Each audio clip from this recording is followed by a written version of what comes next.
అనగనగా ఒక అడవి. ఆ అడవికి నలుగురు స్నేహితులు వచ్చారు. వారికి భయంకరమైన అడవిలో తిరగడం అంటే చాలా ఇష్టం.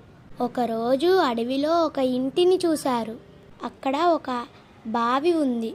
ఆ బావిలో నుంచి వెలుతురు వస్తుంది. దగ్గరికి వెళ్ళగానే అలా ఒక ఆకారం కనపడింది వాళ్ళకి. వాళ్ళు చాలా భయపడ్డారు. మరుసటి రోజు కూడా అలానే కనపడింది.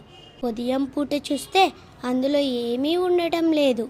వాళ్ళకి ఆ ఇంట్లో కూడా అలాగే ఒక ఆకారం కనపడింది. మరుసటి రోజు వాళ్ళు చూసిన పాత ఇల్లు ఇలా కొత్తగా మారిపోయింది. వారికి పూర్వం ఏం జరిగిందో అంతా కనపడుతుంది. ఒక తల్లి బిడ్డలను క్రూరంగా చంపి ఆ బావిలో పడేశాడు.